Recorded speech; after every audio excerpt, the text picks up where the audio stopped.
Hello Dogs fans, welcome to another episode of After the Dogs Roar for the season of 2017. Let's not muck around, let's get straight in to having a look at the episode agenda for this week's episode. I'm going to start off the show with an overview of our AFL Round 10 clash v the Saints, followed by my Round 10 votes for the After the Dogs Roar Best and Fairest Award. I'm then going to have a look at where we stand on the AFL ladder, and then coming up after that is an overview of our VFL Round 7 clash v Sandringham, which took place on Saturday night. A look at where we stand on the VFL ladder follows that, and then to wrap up the show is the fan favourite segment, the 5 fan questions extended. I'm going to answer more than 5 questions on this episode. I think I've got about 7 or 8 questions to answer, so it is an extended version of the 5 fan questions that will be coming up at the back end of the show. Looking forward to getting into that. But, well, let's start off the show now with an overview of our AFL Round 10 clash v St Kilda at Etihad. So a must-win game on Saturday afternoon at Etihad Stadium. Of course, we had lost the last 2 games coming in to this match. Of course, they were against the West Coast Eagles and Geelong, both games away from home. So great to be back at home at our home ground of Etihad Stadium, and of course this was always going to be a tough match because St Kilda have been playing some really good football. Of course, they were coming off a 50-point loss to the Swans last weekend. It was a tough start. It was a close start. We did have the lead at quarter time by only a single point, 2-2-14 to 2-1-13, before we really got some mojo in the second quarter and really got going to lead by 16 points at half time, 5-6-36 to the Saints, 3-2-20. We really, though, started to take the game away in the second half. That's when we really started to put the foot down on the accelerator and blast away from the Saints. And we had a really strong, healthy three-quarter time lead. The Dogs leading 10-9-69 to the Saints 5-5-35. And then in the end, we were comfortable winners by 40 points in what was a great display by our Western Bulldogs team. It was a fantastic win, probably one of the best wins this season. We played really good football. We were, in my opinion, back to our best in some ways, and really kind of stamped out criticism that we're having a premiership hangover, because we have had a tough couple of weeks against some tough sides away from home. To come back to our home ground of Etihad Stadium and perform the way we did, I thought was very, very exceptional. The final score being the Western Bulldogs 13-12-90, defeated St Kilda 7-8. 50. Let's go through the goal kickers for this game. Jake Stringer was the only man to score multiple goals. He was very impressive on Saturday afternoon. Kicked 5 goals.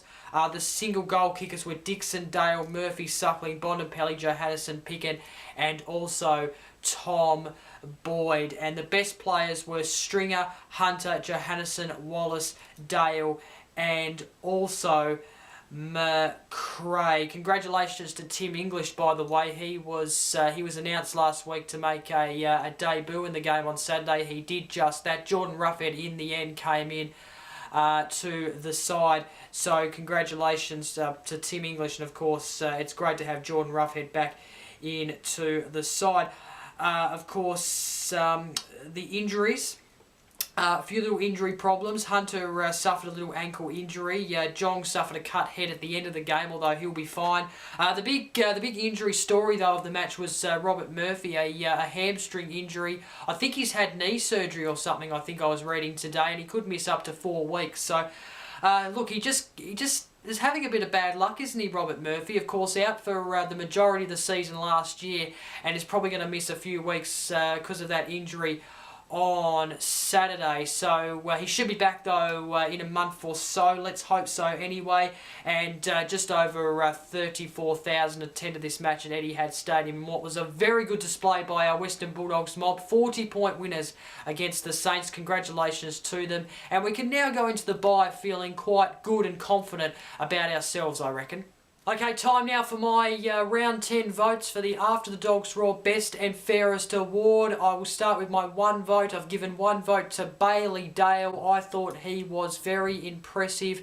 He was a big influence on the game on Saturday. Of course, it was tough to give votes this week because there was about 5 or 6 outstanding players who stood out during the game on Saturday afternoon. But Bailey Dale gets my 1 vote. He gathered 27 disposals, 12 handballs, 15 kicks. He kicked 1 goal. I thought he was impressive. He played his bit, and he's a real good youngster to have in the side. So Bailey Dale, 1 vote for me. 2 votes I've given to the Norm Smith medalist of 2016, and that is Jason Johannesson. 29 disposals, 13 handballs, 16 kicks. He kicked 1 goal, 2 behinds, so probably should have had more than 1 goal in the end, but he could only settle for 1. I thought he was a big influence on the game as well. He gets 2 votes for me. And then the 3 votes, it's very obvious who I'm giving the 3 votes to, and that is Jake Stringer. How good was it to have him back in the side? He came back from injury in this game, kicked 5 goals. He was outstanding. He played in the forward for most of the day, and he actually had 2. He actually kicked 2 behinds as well, so he could have had 7 goals, but he could only settle for 5. And of course he took 7 marks as well, so he was outstanding. Jake Stringer, he gets the 3 votes. He was best on ground for me against St Kilda on Saturday. So that is the votes for the After the Dogs Roar Best and Fairest Award for round 10. Let's have a look now at how the leaderboard shapes after those votes. So Marcus Bonampelli still leads the After the Dogs Roar Best and Fairest Award. He leads after round 10 on 11 votes. Luke Dalehouse still second on 8 votes. Lockie Hunter, Caleb Daniel joint third on 6 votes. Jason Johannesson 5th on 5 votes. Jack McRae, Lin Jong and Jake Stringer joint 6 on 4 votes. 9th is Mitch Wallace on 3 votes, and then joint 10th is Matthew Suckley and the young Toby McLean on 2 votes each, and then joint 12th on 1 vote each is Tom Liberatore, Liam Pickens, Zane Cordy, Jack Redpath and Bailey Dale, who got 1 vote from the game against St Kilda. So that is the leaderboard for the After the Dogs Roar Best and Fairest Award. Time now to have a look at where we stand on the AFL ladder. So we have moved into the top 4 on the AFL ladder after round 10. We sit in 4th place, a really, really good step up. Of course, we have 6 wins and 4 losses heading into the bye.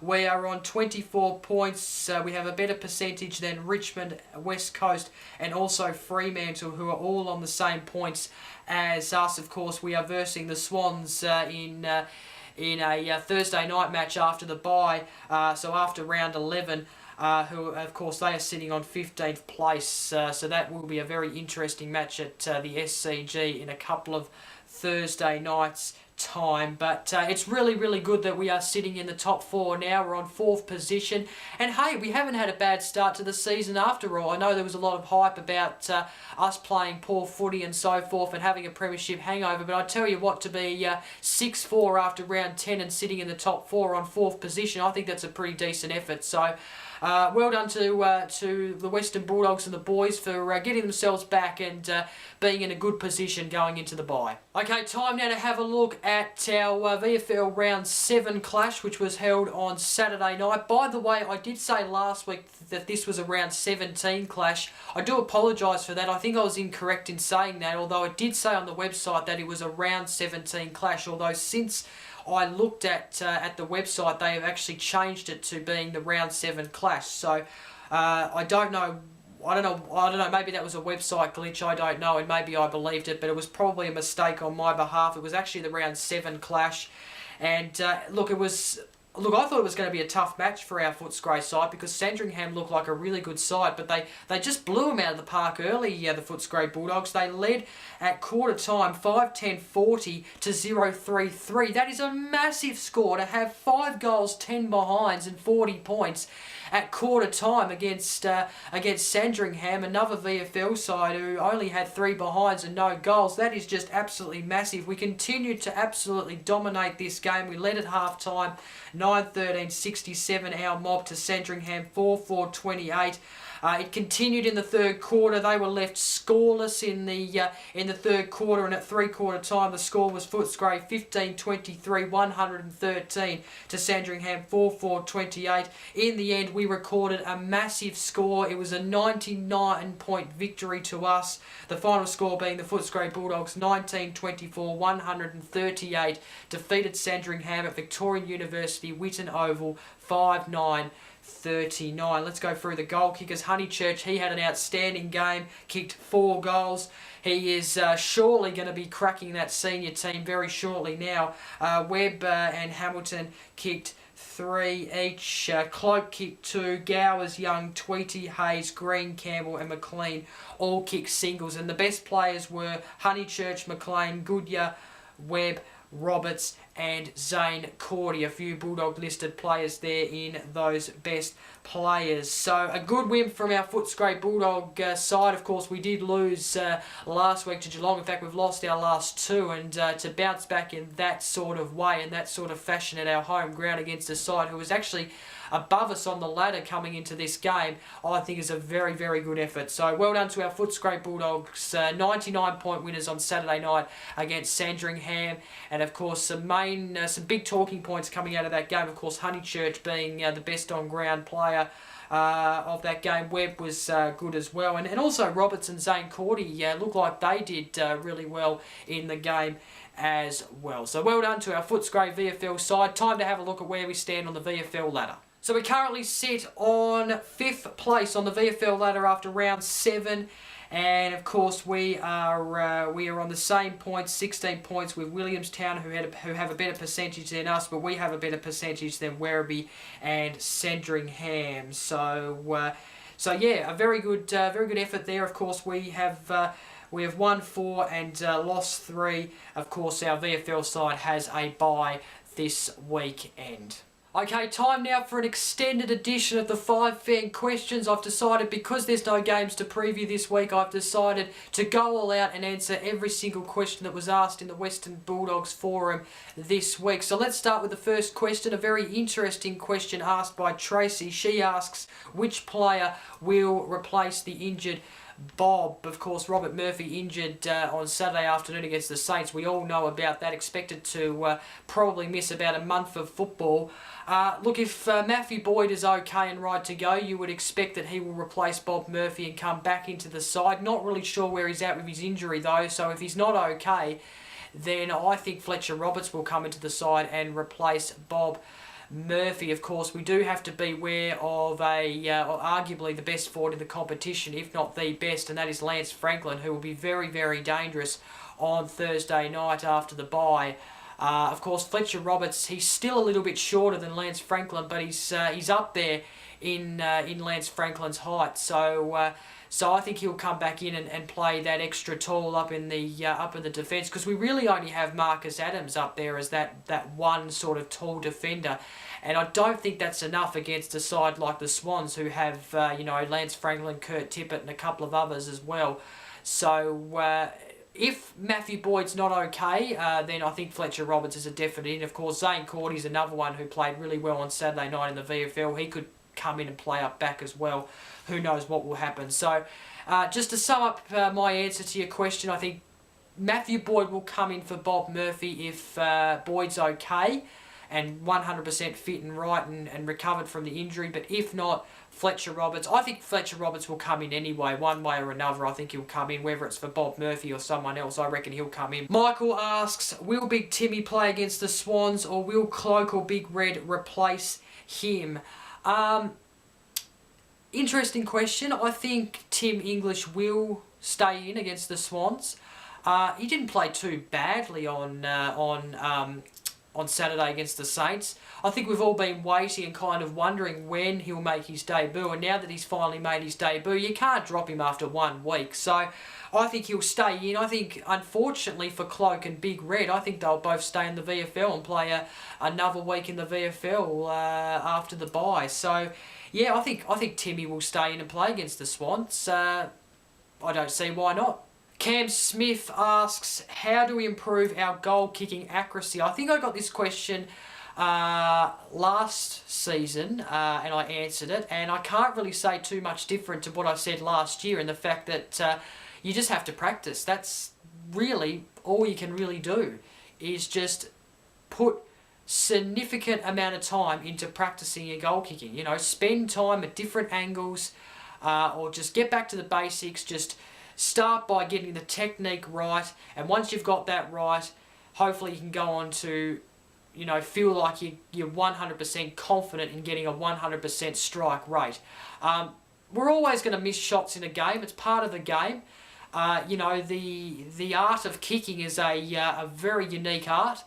But all I can say is just practice. You know, I'm sure the players are spending lots of time during training, not all training, but lots of time during training practicing goal kicking. And the most important thing I'd say is go out onto the ground before the game. Practice and get used to the conditions before you go out and before that siren sounds.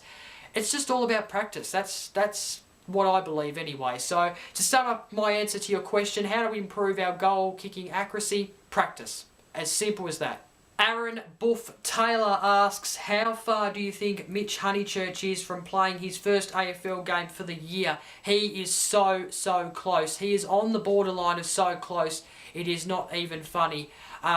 You know, if we have to drop a midfielder, or a midfielder's injured, I think he's the next one in to come in. He has to come in at some point soon. He kicked 4 goals on Saturday night. I believe he's been playing some very good footy in the VFL. He is so close to coming in, but obviously with obviously our team and first class players and etc. And with a lot of players playing well on Saturday against the Saints, it is very hard for him to slot in the side. But as soon as a midfielder doesn't play well enough, I think he's above Tom Liberatore, to be honest, at the moment. I think he's playing better footy than Tom Liberatore, so he should be the next in line to come in when we need a midfielder to come in. Who knows, he might come in against the Swans. I'm not sure who goes out, but he is not far away, Aaron, and I'm definitely with you in the fact that he needs to play very soon. Red WB asks, do you and fans see our 3 35-year-olds being Murphy, Morris and Matthew Boyd all having an impact in the same team in successful finals? I think so. I'd like to think so. Anyway, these are 3 greats of our club who are going to go down in history to be some of the greats. Of course, Murphy, we know, missed out last year, sadly. But if they can all play in finals this year, I think they'll have a very big impact for sure. And I hope they are in the same team and have a big impact in the same team this year. It'd be fantastic to see. Claude asks a very interesting question. With Jake Stringer getting the job done on the weekend, do we need to bring a big forward back in? If so, is Redpath capable of playing centre half forward? Look, it's an interesting question. I think at some stage we will need to bring back in a key forward. Of course, I believe Tim English, he was named at centre half forward on Saturday, so he could probably play that role. But I think we need to bring one back in at some stage, because teams are going to be a lot bigger. They're going to have a lot bigger defence than what the Saints had on Saturday. Stringer's not going to get that freedom all the time, so we will need to bring back Redpath into the side at some stage. But I think Jake Stringer, he did a tremendous job, and if he can keep doing that, I think I don't think we need to bring in, you know, a big forward, but I think we do need to bring it in at some stage. I think Redpath is capable of playing centre half forward. I think if you know, he gets the structures right and is able to play freely and able to lead up the ground, I think he'll play that role very good. So look, to answer your question, I think we do need to bring in a key forward at some stage, because, like I said, Stringer's not going to get that freedom all the time. There is bigger defences out there. Jenny asks, I asked the question again this week, had Libba done enough in the VFL to be an inclusion? If so, who goes out? No, I think Libba is going to spend another week in the VFL. He wasn't in the best players. He didn't seem like he had a great game. I think he had a good game. He was in the leading disposals, or the leading, or I think he was in the top 5 or 6 of the leading disposal getters for our Footscray Bulldogs on Saturday. But look, like I said before, I think Mitch Honeychurch is in line to come in ahead of him. So I think Tom Liberatore is going to spend another week in the VFL, as sad as that's to say, because he's a premiership player. He's one of the big I guess popular players of the club. But I don't think he's going to come in for the Swans. I think he's going to spend another week in the VFL. Not sure when he's coming back in, to be honest. Players just seem like they're playing a bit above him at the moment, and are at a better level than what he is at the moment. It's just the facts at the moment, I think, for Libba. And that is it for this episode of After the Dogs Raw, episode 18. Thank you very much for clicking on and watching. Of course, I hope you enjoyed this week's episode. Don't forget to like, comment, share this video, subscribe, and stay tuned for next week's episode. Next week, I will be doing a full mid-season review. I'll be comparing this season to last season and also to our 2015 season, just kind of trying to figure out where we're actually at and if it's a pass mark as we head on to the second half of the season. So do stay tuned for next week's episode. And until then, I'm Jacob. Enjoy the bye. Bye for now.